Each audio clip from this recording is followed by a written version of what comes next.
Imagine spending up to 12 hours a day working in the dark. That's pretty much what you're about to experience here at Australia's only fully equipped underground mining simulator. But before we get gritty down under, we've got to gear up for the job with the team. Meet Victor. He completed the course about 6 weeks ago and has just started his first real mining job. He's come back to the simulator today to show us the ropes. Billy is a veteran trainer. He's been around mining since he could speak. And then there's Brenda. Well, she's the ringleader who basically runs the show. The jobs that they do under here are exactly the same as what they do in the real mine. It is hard work. It's manual handling. It's hot. You work long hours, 12 hours a day. That's not all standing on a machine and pushing buttons that most people think.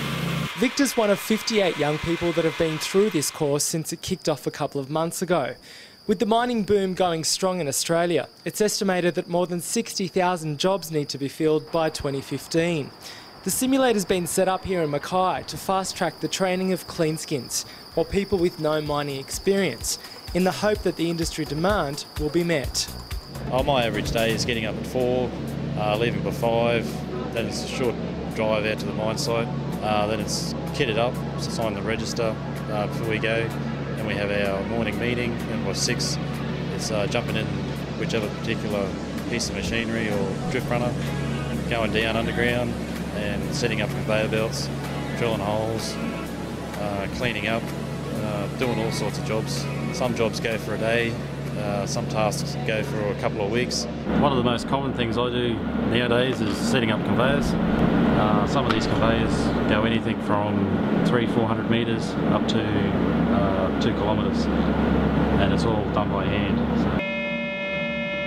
When you're in an underground environment, you're actually working with a conveyor all day, and it's quite a dangerous apparatus, so you need to understand about the no-go zones, how to work safely in and around a conveyor. They usually take about 7 to 10 seconds to stop, so if you get caught in them, you're in trouble. Victor trained here Monday to Friday over 4 weeks, working 12 hours a day, learning about safety hazards like the conveyor belt scenario. But if every mining situation is different and every job requires unique skills, does a course like this cut it? This course is a hands-on course. It's about 30% in the classroom and about 70% in this underground simulated environment. After spending a couple of hours going through more essential know-hows to get the job done, it's clear that mining's a pretty tough gig. And this is only the beginning. You've still got to get all your tickets to start making the big bucks. Getting a ticket is, I suppose, in the underground scenario, is when you move from a clean skin to an experienced operator, and then you start getting your tickets to use the underground machinery. At the Mine Start facility, you don't get any tickets at all. You're here as a clean skin. When you leave here, you go out to the mines and you're still a clean skin for 3 to 4 months out there. Once you're deemed an experienced miner and you're signed off by the SSE out there as an experienced miner, you then can begin to get your tickets to operate the machinery out there.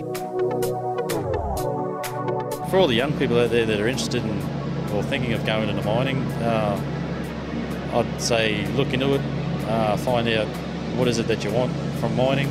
There's other things you have to take into consideration, like time away from your family and friends. You work long hours, it's 5 days on, 5 days off. It's not 5-star accommodation like most people think. You get out there and you're in a little donga.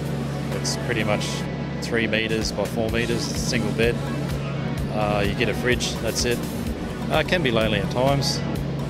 You know, that's what you get to expect. You get the good and the bad, so that's what mining's all about.